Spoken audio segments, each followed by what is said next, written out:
Magandang umaga muli mga kapatid. So ating po mensahe pong sa umaga ito po yung mensahe nung nakarang linggo ng hapon. So yung nag-iiba po, papalit lang po natin yung mensahe para yung mga hindi nakarating ng hapon, papakinggan din po natin sa umaga. Meron din pong mensahe sa umaga, bisa nililipat din sa hapon para mapakinggan din po ng mga sumasamba sa hapon yung mga mensahe po sa umaga. Ang advantage lang po ng umaga, meron tayong Bible study. Sa hapon, wala na. Sermon lang po. Saka Lord's Supper, etc. So, ang ating pong mensahe, isang katanungan. Bakit ang mga tao ay mapapahamak? Pwede natin palitan niya, bakit marami sa mga tao ay mapapahamak? Majority na mga tao na nilalang ng Diyos ay mapapahamak. Hindi po pinag-uusapan natin sa physical na kapahamakan, kundi sa spiritual na kapahamakan. Walang iba, kundi ang kapahamakan sa impyerno. Yun sa Mateo chapter 25, verse 41, lumundag tayo sa verse 46.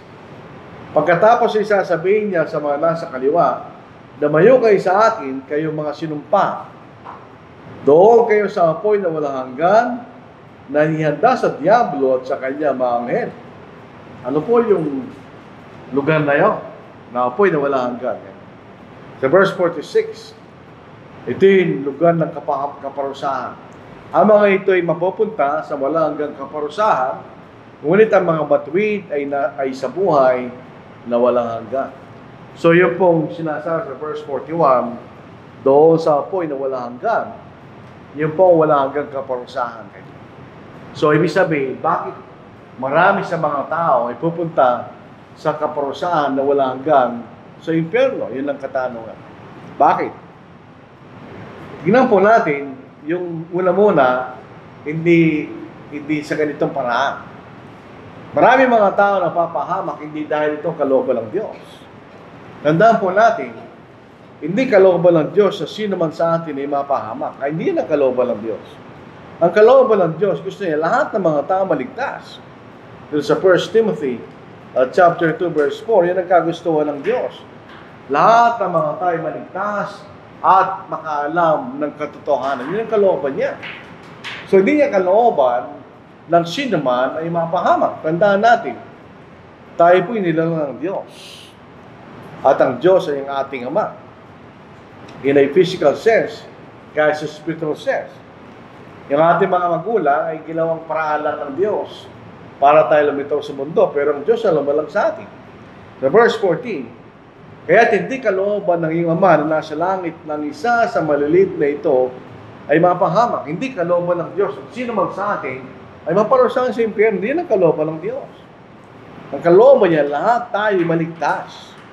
Sa pangalang Pedro, chapter 3, verse 9, itong sabi ni Apostle Peter, hindi mabagal ang Panginoon tungkol sa kanyang pangako. Isipin nga po natin, ang Panginoon, nung siya'y umakyat muli sa langit, umigit kumulang 2,000 taon na nakakaraan. So parang hindi pa siya dumarating. Inisip ng mga tao, hindi na darating yan, ganyan. Kasi napakatagal ng panahon. Sabi ni Pedro, hindi mabagal ang Panginoon tungkol sa kanyang pangako, na gaya ng kabagalang itinutur ng iba. Pero bakit matagal pa siya dumating? Binibigyan tayo ng pagkakataon. Kundi matiga sa inyo na hindi niya ibig ng sino man ay mapahamak, kundi ang lahat ay dumating sa pagsisisi. Binigyan na ng Diyos ang biyaya niya sa atin. Kaya nasa atin kung tatanggapin natin o hindi. Ayaw ng Diyos ng sino man ay mapunta sa impyerno. Ayaw niya. Kaya lang, ang Diyos ay matuwid. Binigyan niya tayo ng biyaya. Kung tinanggihan natin ng biyaya, nung matitira ang kanyang katuwiran. Kailangan maparusahan dahil kayo lumabag sa kanyang kalooban. Di ba? O hindi tayo mapapunta sa impyerno dahil sa katahilanan, hindi yung kalooban ng Diyos. O yun ay kalooban ng Diyos. Hindi. Baliktad ang kalooban niya. Gusto niya tayo baligtas. Hindi mapunta sa impyerno.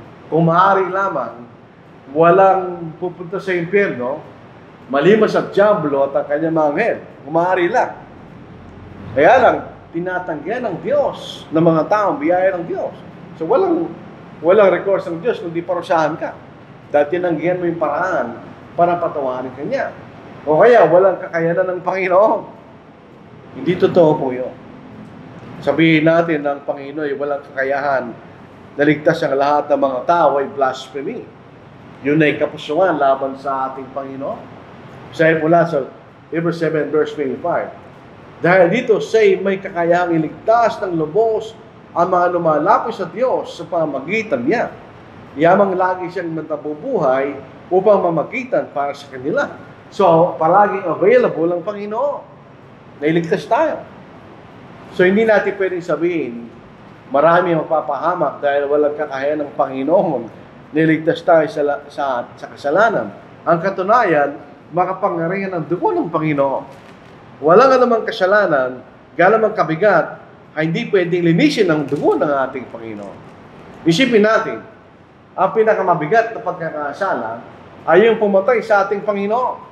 Wala nang higit pa doon. Pinapatawad ng Panginoon. Hindi natin pwedeng sabihin, walang kakayahan ng Panginoon na ligtas ang lahat ng mga tao. Dito sa 1 John chapter 1 verse 7, ngunit kung tayo lumalakad sa liwanag na tulad niya na nasa liwanag, may pakikisama tayo sa isa't isa at ang dugo ni Jesus na kanyang anak ang lumilinis sa atin sa lahat ng kasalanan. Lahat ng kasalanan. So walang kasalanan, gano'n kabigat, hindi kayang patawarin o linisin ang dugo ng ating Panginoon. So hindi dahil walang kayaan ng Panginoon, meron. O hindi sila kayang ligtas. Sabi nga lang, binasa natin kanina, sa 1 Timothy chapter 2 verse 4, ito yung mabuti at kanais-nais sa Diyos, kaya ng lahat ng mga tayo maligtas at makaalam sa katotohanan. So kung sasabihin ng Panginoon, ni Apostle Paul, kagustuhan ng Diyos ng lahat ay maligtas, ay meron siyang kapangyarihan ligtas ang lahat. Otherwise, ba't siya sasabihin yun? Di ba? Hindi rin totoo sinasabi ng mga Calvinist na pumili lamang ang Diyos ng mga maliligtas at hindi maliligtas. Hindi rin totoo yun. Kasi meron silang predestination. Pinili na ng Diyos mula pa nananayin sa limutan kung sino maliligtas ng mga tao at kung sino parusa. Hindi rin totoo yun. Dahil ang kalooban niya lahat ay maligtas. So hindi ibig sabihin na marami mapapahamak ay hindi kayang iligtas ng Diyos ang lahat ng mga tao. O ang Ebanghelyo kulang sa kapangyarihan. Hindi rin totoo yun. Yung salitang dynamite, inimbento po yun ng isang Norwegian, si Nobel. Yun ang nakaibento ng dinamita, hindi ba? Ang dynamite, hindi po English word yan. Yun ang galing sa tunamis kanya. Yun ang salitang kapangyarihan. Yung ganun ka-explosive at kapangyarihan ng Ebanghelyo ng Panginoon para maligtas niya ang lahat ng mga tao. So, ibig sabihin, makapangyarihan ng Ebanghelyo ng ating Panginoon. Parang dinamita yan, kanya. Kaya niya sirain ang alamang structure sa kanyang kapangyarihan, kanya. So, Romans chapter 1 verse 16, sabi ni Apostle Paul, sapagkat hindi ko ikinahiya ang Ebanghelyo, sapagkat itong kapangyarihan ng Diyos sa kaliligtas ng bawat sumasampalataya, una sa mga Hudyo, at gayon din naman sa mga Grego, kanya. So, lahat ng lahi ng tao kaya ligtas ng Ebanghelyo.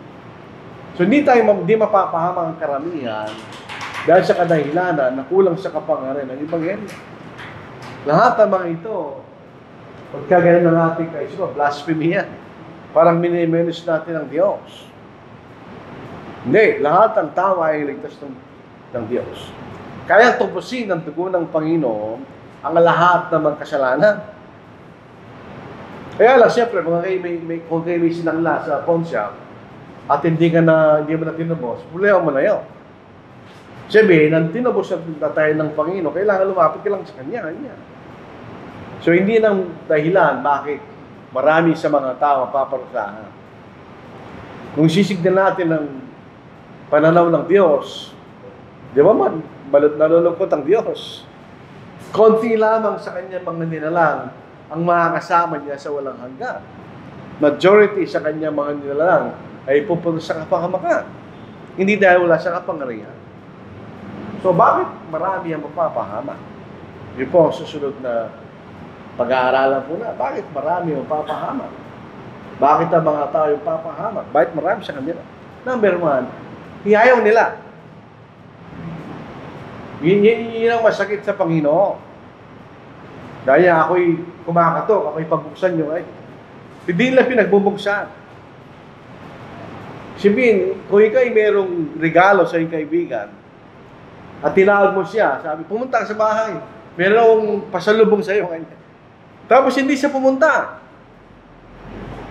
Anong pakiramdam mo? Hindi mo masakit sa kalooban mo yan.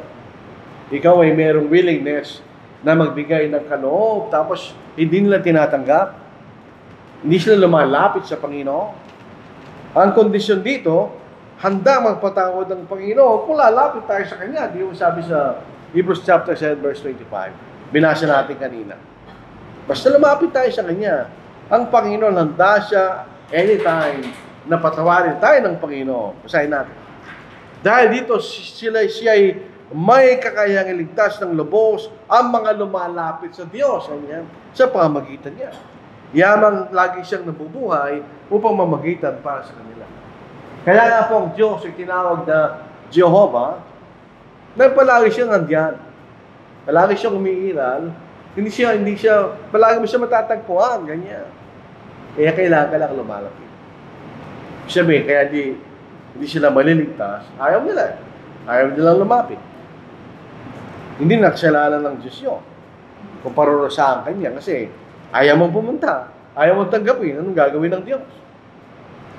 Kung may regalo mo sa iyo kaibigan, ayaw mong tanggapin. Anong gagawin mo? Ibibigay mo na sa iba. Dito po sa John 5:40. Subalit ayaw nang lumapit sa akin upang kayo magkaroon ng buhay kanya. Ayaw niya ho. Ayaw niyang lumapit sa akin kanya. So sino may kasalanan? Tao. Ayaw lumapit sa tagapagligtas. E paano kanya ililigtas kung di ka lalapit sa kanya? Yan ay isang kondisyon ng ating kaligtasan. Kahit sumampalang tayo, lumapit tayo sa kanya. Ayaw sumunod. Kung kaya kayo po isang maaral, may mga tao na kumbinsido na kailangan nilang maligtas. Pero ayaw lang sumunod. May mga nagsasabi, meron pa ako bisyo kaya, hindi ko maalis. Baka hindi mo kaya matugunan ng obligasyon niya. Kaya hindi sila sumusunod. Ayaw nilang sumunod. Kaya lang, kung tayo po ay ayaw sumunod sa Diyos, hindi natin kilala ang Diyos. Dahil kung hindi ka susunod sa Diyos, may naghihintay sa iyo ng kakilakilabot na kaparusahan.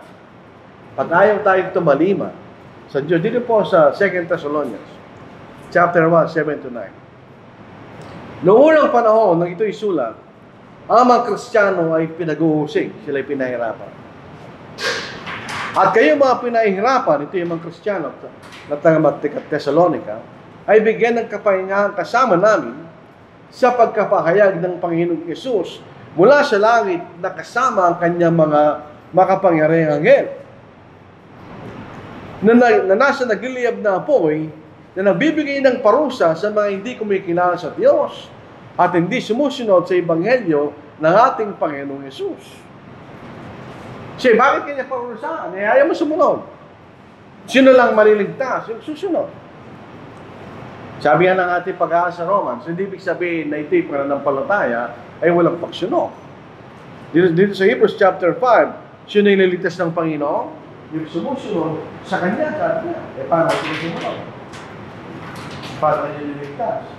Dahil ang isang kondisyon ng kaligtasan, ito tayo susunod. Sa Hebrews chapter 5 verse 9, kanya. At lang siya'y maging sakdal, siya ang naging pinagmulan ng walang kaligtasan ng lahat ng mga sumusunod sa Kanya. Eh kung hindi ka sumunod, hindi ka maliligtas. Kung hindi ka maliligtas, hindi pa pupusahan ka. Dalawa lang po yun. Walang gitna eh. Kung meron siya ng neutral ground, lahat ang tao ng doon. Meron lang nature ng tao eh. Kaya lang wala. Either kayo maliligtas, o kayo pa, ito mga duwag. Yun po, may mga tao na may takot, may likas na takot, hindi may paliwanag. Ako po, tsaka yung isa si Tabi, meron kaming takot sa gagamba. Hindi ko alam bakit. Pero nalalabanan ko ng gagamba. Hindi mo may paliwanag yun, may likas. May takot sa mataas. May takot doon sa mga lugar na masikip. Nawawala ng hininga kanila. May mga iba-iba klaseng takot. May takot sa dugo. Pag nakita ng dugo, nahihimata. Hindi na sinasabi niya. Ang mga dog dito ay yung mga tao, alam nila kung ano yung totoo, pero ayaw na sumunod. Dahil natatakot sila sa tao, natatakot sa pamilya nila, o sino man. O natatakot sila mawala sa kalagayan na sa lipunan. Yan ang mga dog. Yan ang alam nila yung totoo, pero ayaw nila panindigan. Hindi sila maliligtas. Hindi basahin na sa Apocalypse chapter 21, verse 8. Ngayon, kung takot ka lang sa dugo, maliligtas ka. Basta ka sumunod sa Ebanghelyo. Verse 8. Ngunit ang mga duwag, ganyan, number 1 pa sila, sa mga duwag, sa mga hindi nananampalataya, mga karmaldumal, mga matay tao, mga mapakyapid, mga magkukulam, mga sumasamba sa Diyos-Diyosan, at sa lahat na masinungaling ang kailang bahagi, ay sa lawa na nagliliyab na po siya po ito supre na sa ikalawang kamatayan. Ito kung tayo duwag. Alam natin ang katotohanan, ayaw natin panindigan, mapapahamak tayo. Kasi ang pagtindig sa katotohanan, may kaakibat na responsibilidad. Dito sa Matthew chapter 10. Kaya siguro sa mga mahal na araw, may mga tao nagpapasya ng cross. Kasi Biblia yun eh. Kung babasa natin yung pagpapasya ng cross. Pero hindi literal na cross yun. Ang ibig sabihin, kailangan lang tayo manindigan sa katotohanan kahit na ano pang magiging consequence ng ating paninindigan. Dito sa Matthew chapter 10 verse 38. At sa mga hindi nagpapasya ng kanyang cross, hindi po literal na cross yan. At sumusunod sa akin, hindi karapat-dapat sa akin. Kanya. Meron kaakibat na sakripisyo, etc. ng kaligtasan. Yung iba ayaw nila yun. Kaya sila hindi maliligtas. Mga nadaya, itong malungkot. Hindi lahat ng mapapahamak ay hindi tapat sa kailang pinaniniwalaan. Sila'y tapat. Kumisa mas tapat pa nga sila sa atin sa kailang maling paniniwala. Isipin niyo yung mga saksi ni Jehovah, gano'ng kamali ang kailang paniniwala. Pero nakikita mo tuwing Sabado, lumalakad sila o lamang araw, lumalakad sila, nagdidistribute ng mga babasahin, di ba? Pero ang malungkot doon, nadaya sila. Mali yung kailang pinuntahan. Parang kayo nag-abroad, ginawa mo yung papeles, etc. Tapos pagdating mo sa airport, pinauwi ka, kanya, fake yung mo. Nadaya ka, nakakaawa yun. Dahil yung tao yung gusto niya makarating ng abroad. Kaya nadaya siya eh. Dito po sa Matthew chapter 7, yung mga tao, sarap ng Panginoon sa huling araw, silang lahat, hindi naman lahat ng mga tao ito, hindi tapat. Tapat sila sa kanilang ginagawa. Sa kaisipan ng ginagawa nila, kalooban ng Diyos. Tingnan natin. Sa verse 22. Sa araw na yon ay maraming nagsasabi sa akin, Panginoon, Panginoon, hindi ba nagpropesiya kami sa iyong pangalan? Anong pangalan? Pangalan ng Panginoon. At nagpalayas ng mga demonyos sa iyong pangalan? Pangalan ng Panginoon.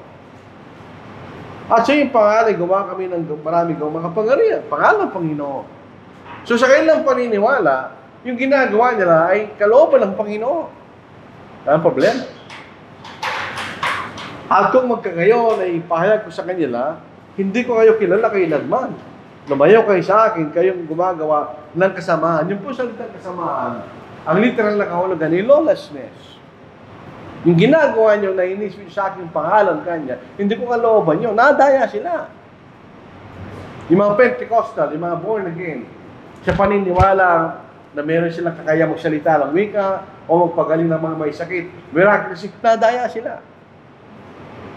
Pagdating ng panahon, galaman sila kasinsya sa paniniwala nyo, hindi sila maliligtas. Kaya yun ang dahilan, batay na harap. Para sana itong mga nadayang ito ay mawala sa kanyang pagkadaya. At pumunta sila sa katotohanan. Kaya lang, unfortunately, sa mga nadaya na yan, matigas silang ulo. Nadaya na sila, naging makapal ng puso nila sa maling paniniwala. Hindi mo na sila hindi mo na siya ma-reach kaya sa kasalukuyang pananalita. Hindi mo na sila maligtas dahil sa tindi ng kailang pagkadaya. So hindi ba pag nakikita natin ganyang malungkot na sitwasyon na dapat magpasalamat tayo. Tayo hindi tayo nadaya eh. Nakita natin kung ano yung totoo. Kung magsusumikap lang tayo hanggang sa araw ng ating kamatayan, hindi maliligtas ka. Eh itong mga tao nagsusumikap sila. Eh mali yung kailang paniniwala. Nadaya sila, hindi sila maliligtas. Yun ang, buti pa sa siya talagang masamang tao. Dapat lang kung maligtas, maprosa. Pero itong mga tao ito, karamihan ito, mabuting tao. Pero nadaya sila sa maling paniniwala. Yun ang malungkot. Mas malungkot tayo dyan. Hindi naman masamang tao yung mga yan eh. Nadaya lang sila sa maling paniniwala. Hindi sila maliligtas. Sa kaisipan nila na sila sumusunod sa Diyos, eh hindi naman pala. Pinili lang mapahamak.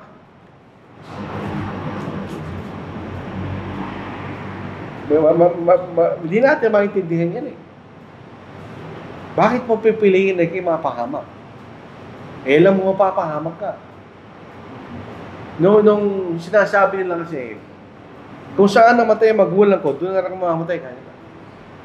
Nung naalala natin lahar noon, niya pag kay dalalang lahar mamamatay ka.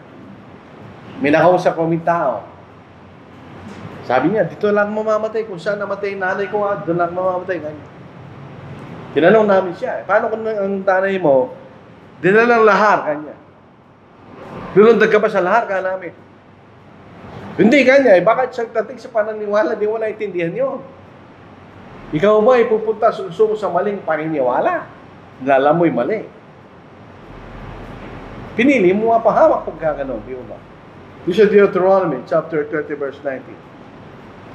Tinatawagan ko ang langit at ang lupa bilang saksi laban sa inyo sa araw na ito. Na aking nilagay sa harapan mo ang buhay at kamatayan ng pagpapala at sumpa. Kaya piliin mo at ang iyong binhi ang buhay upang ikay mabuhay.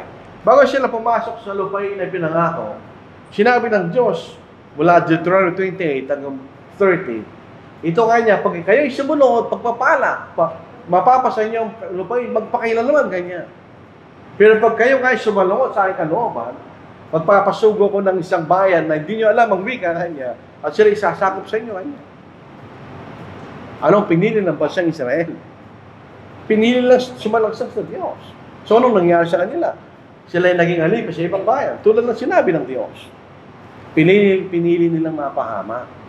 Sa Isaiah chapter 1 verse 80, sabi ng Panginoon sa bansang Israel, tayo magkatuwiranan kayo. Let us reason together. Ayaw nila.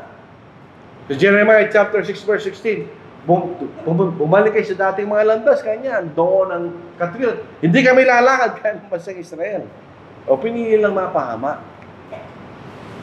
Eh yan din dapat mapaparusahan niya kasi pinili nila eh. Binibigyan sila ng pagkakataon na pumili, pinili nilang mapahama. Kaya karapat dapat lang sila maparusahan, di ba? Yun po si Deuteronomy chapter 24 verse 15. Ito po si Joshua. Ngayon, kung ayaw ninyong maglingkod sa Panginoon, nandun sila, nakapasok na sila sa lupain pinangako ng Diyos. Ay piliin ninyo sa araw na ito kung sino ang inyong paglilingkuran. Kung ang mga Diyos na pinaglingkuran ng inyong mga ninuno sa kabila ng ilog o sa river of Egypt kanya, o ang mga Diyos ng mga Amoreo ng lupain nila ay inyong tinitirahan, ngunit sa ganang akin at sa aking isang bayan, kami maglilingkod sa Panginoon. So sabi ni Diyos, bahala kayo kung sino paglilingkuran nyo. Pero kami at aking pamilya kanya, maglilingkod kami sa Panginoon. So, pinili nila mapahama. Yung problema yun. Problema nila yun. Ito po sa atin. Ito sa atin. Kung babalik tayo sa dati. Tataka po natin, tayo nilinisan ng Diyos. Wala sa ating mga kasalanan. Kung totoo, minsan nagkakamali tayo. Pero kailangan tayo bumalik sa totohanan. Tayo manatili sa mali. Pero may mga nagbabackslide, ganyan. nananatili sila sa mali. Ano ang nangyari sa kanila? Inalis na tayo ng Diyos eh. Niligtas na tayo ng Panginoon ng Diyos. Sa dakilang sakripisyo ng kanyang anak na matay sa krus. Niligtas na tayo ng Diyos. Paano kung babalik tayo sa ating pinanggalingan na alam nating mali? Ang mahirap sa mga Kristiyano, mahirap gawin sa atin. Hindi ka na babalik sa mali. Alam mo mali. Nakikita mo yung pinanggalingan mong pananampalataya. Nakikita mo mga kaibigan mo doon. Bakit tayo mabalik doon? Kasi nakita mo na yung totoo. Alam mo, mali yun at babalik doon. Dito sa Hebrews chapter 10, 38, 39. Ito sabi ng Diyos. Ngunit ang aking matuwid na lingkod ay mabubuhay sa pananampalataya. Ngunit kung siya'y tumalikod, sa mismo tumalikod, ang aking kaluluwa ay hindi malulugod sa Kanya. Ngunit tayo hindi kabilang sa mga mauurong, kaya't sila'y napapahamak. Kundi siya kabilang sa mga may pananampalataya, kaya't naliligtas. Ang sasakyan ng Kristiyano, wala siyang reverse. Forward lang siya. Yung nasabi ng Panginoon sa Pilipinas, sa kanya, ang aking ginagawa, kinalilimutan ko mga bagay na nasa kulikuran, ganyan. Hindi siya bumabalik doon, sabi niya. Sa pangalang Pedro, ito mas graphic na illustration kung babalik tayo sa pinanggalingan natin. Graphic, dahil medyo masamang basahin. Sapagkat kung pagkatapos sa sila'y makatakas sa mga karumihan ng sanglibutan, sa pamagitan ng pagkakilala sa Panginoon at tagapagligtas na si Jesucristo, ay muli silang napasabit. Maganda yung salin na ito, napasabit kayo. Sa mga ito at nataig. Ang huling kalagayan nila ay mas masama kaysa nung una. Bakit? Dahil alam mo na yung totoo.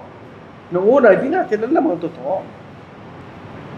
Sapagkat mas mabuti pa sa kanila hindi nakaalam ng daan ng katwiran, kaysa pagkatapos na malaman nito, ito malikod sa banal na utos na ibinigay sa kanila. Nangyari sa kanilang ayos sa tunay na kawikaan. Ito'y graphic. Nagbabalik muli ang aso sa kanyang sariling suhan. Ito po totoo sa mga skal. Pagkalagsok, kinakain niyang muli. Yung aso namin maliit naman, mas grabe siya. Kinakain niya mismong minsan yung dumi niya. Binabawal namin siya. Parang ganun ka niya. Aso, sinuha ka muna, kinakain mo pa uli. O pangalawa, at yung baboy na nahugasan na sa paglulublob sa putik. Alam niyo yung baboy, kahit anong gawin mo, babalik sa putik yan. Hindi dahil masama siya, hindi. Kasi yung putik, kaya naglalagay ng putik sa katawan ng isang hayop para malamigan siya. Tingnan yung mga elepante, naglalagay sila ng putik sa katawan para malamigin sila laban sa init. Pero para sa tao, masama yun. Bumalik, inahugasan ka na kanya, tapos babalik ka pa doon sa dumi kanya. So, pag bumalik tayo sa kapahamakan, tayo ay mapapahamak. Ito sinabi ng Panginoon. Marahil habang sinasabi ng Panginoon ito, hindi siya masaya. Ang mga tao, normal sa kanila yung pupunta sila kung saan ang marami. Kung kayo nagmamaneho, pupunta kayo sa mga toll gates, sa mga expressway. Pupunta yung mga sasakyan kung saan marami. Kung minsan, pwede naman silang dumaan sa kaunti, ayaw nila eh. Pupunta sila sa marami. Siguro, nasa kanilang kaisipan, there is security number. So, ito mo yun. Pero hindi sa lahat ng pagkakataon. Sabi ng Panginoon, dito po sa Matthew chapter 7, verse 13, pumasok kayo sa makipot na pintuan sapagkat maluwang ang pintuan at malapad ang daang patungo sa kapahamakan. At marami ang pumapasok doon. Habang sinasabi ito ng Panginoon, hindi siya masaya. Dahil ang kagustuhan ng Panginoon, marami yung maliligtas, hindi kakaunti. Pero ang illustration dito, sabi niya, marami ang papasok doon. Bakit? Kasi madali yung criteria. Maluwang ang pintuan, ganyan. Tapos, malapad ang daan. So, madali. Kung nagmamaneho ka, magandang magmamaneho sa malapad ang daan. Dahil yung kaligtasan kanya, sapagkat makipot ang pintuan at masikip ang daang patungo sa buhay, at kakaunti ang nakakatagpo niyon. Hindi dahil sa mahirap hanapin. Dahil ayaw nilang pumunta roon. Kaya sabi ng Panginoon, mas madali pa kanyang ang kabelyo na pumasok sa butas ng karayon kaysa sa mayaman na maligtas. Iyon po yung hyperbole. Pinakikita lang sa atin yung kahirapan. May nagsasabi lang na mayroong gate daw sa Damascus ng pangalan ay karayon. Hindi totoo yun. Ibento lang nila yun. Sinabi talaga ng Panginoon, hyperbole yun. Yung po exaggeration para makita natin ang punto niya na mahirap pumasok ang mayaman sa kaligtasan kanya. Hindi naman lahat ng mayaman paparusahan. Meron din maliligtas. Pero kakaunti lang. Makipot ang pintuan at masikip ang dang patungo sa buhay at kakaunti na atagpo yun. Ganyan. Mas marami yung papahamak. Yun ay sabi ng Panginoon. Hindi excuse ito para maging tamad tayo at ipangaral ng Ebanghelyo. Hindi. Pero gano'n man ang ating pagnanasa at sincerity at kasibagan ng mga Ebanghelyo, kakaunti pa rin ang susunod. Kung minsan, nagtataka tayo sa Facebook, o nagtataka ako, personally, nakikita mo na bautismon sila, 100 isang araw. Sabi ko, incredible. Alam niyo bakit nangyayari yun? Sa kabilang Facebook naman, makita mo, nagdidistribute sila ng benevolence. Sabi ko, ang benevolence maganda, pero pag ito ay inabuso, ito ay magiging masama. Pag nakita ng mga tao na palagi may benevolence, kaya hindi kailangan.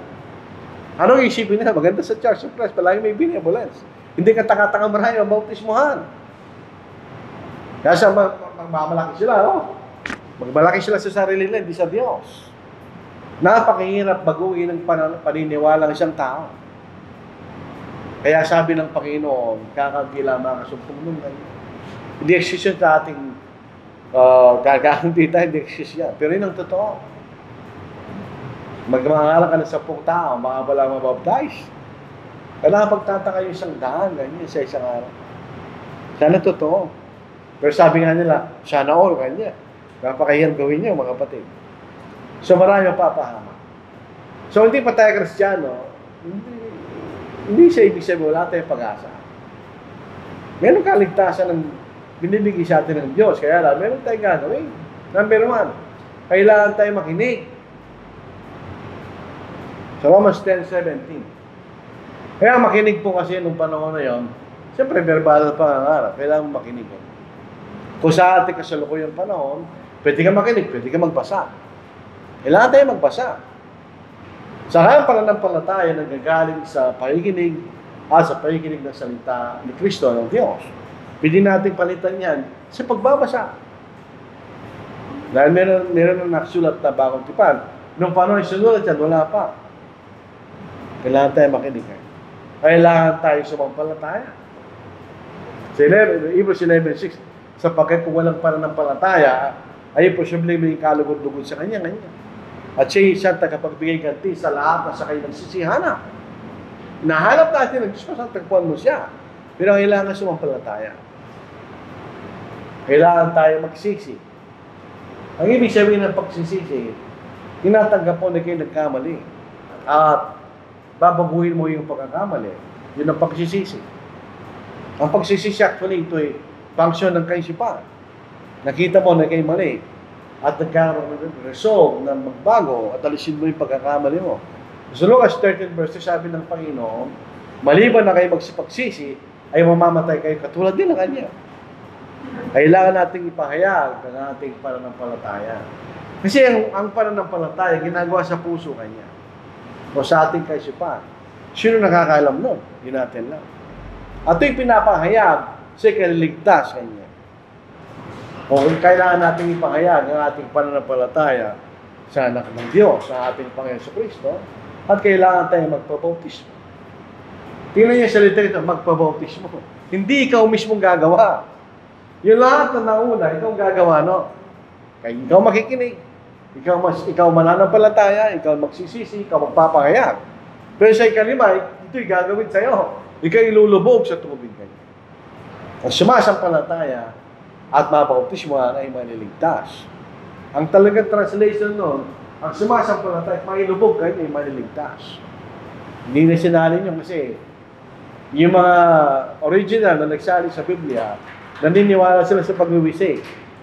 So kung sasali na ilulubog, patay sila. Kaya nag-compromise. Tinransliterate nila, baptize. So yan makita natin. Pag ganun gawa natin, tayo maligtas at tayo maging tapat hanggang sa araw ng ating kamatayan. Pag sumikapan natin. Sa Apocalypse chapter 2 verse 10, ganyan. Ikay magtapat ka hanggang sa kamatayan at bibigyan kita ng putong ng buhay. Ganyan. So kailangan tayo maging tapat. Magsikapan natin. Kung tayo magkasala, magsisi tayo. Kasi mo manggagaway, siya Kristiyan, nakita niya sa pamagitan ng pato ng kamay na apostol ay binibigay Espiritu Santo, binibili niya yung kaloob na yun. Sabi ng Apostle Peter, wala kang bahagi sa gawain ito kanya. Magsisi ka kanya. Baka sakaling patawarin ka ng Diyos sa iyong kasamaan. Kailangan tayo magsisi at ipahayag sa ating kapagkakasala sa Diyos. Yung binasa natin kanina. Yun ang paraan para maiwas natin ang ating sarili sa kapahamakan. Imagine po natin kung sana mangyari sa isa sa atin na ikay nasa bingit ng kamatayan at alam mo hindi ka maliligtas. Kaya Kristiyano ko kaya hindi. Lalo kung Kristiyano ka. Nalala mo kung anong pupuntahan mo at hindi ka nakapaganda. Makakatakot yun, di ba? Kung hindi ka Kristiyano, baka isipin mo, liligtas ka pa eh. Kung lalo kung malakas ang iyong paniniwala sa maling paniniwala mo. Pero kung Kristiyano ka, alam mo yung totoo, hindi mo nakakatakot mamatay nung tayo nakahanda, di ba? Yun ang pinaka-nakakatakot na mangyayari sa atin. Pag mamamatay tayo at ayaw pa mamatay dahil alam mo hindi ka nakahanda. Yun ang masakit. So, ito po ang ating mensahe po sa mga pong ito. Ay, gusto ba ng Diyos na tayo mapahamak? Hindi. Ginawa na ng Diyos ang lahat eh. Para hindi tayo mapahamak. Pero kung mapapahamak pa rin tayo may kasalanan. Hindi natin natanggap ang biyaya na ibinibigay sa atin ng Diyos. So ito po ang ating mensahe po sa mga kapong ito. Lunatiin po natin ang salita ng Diyos.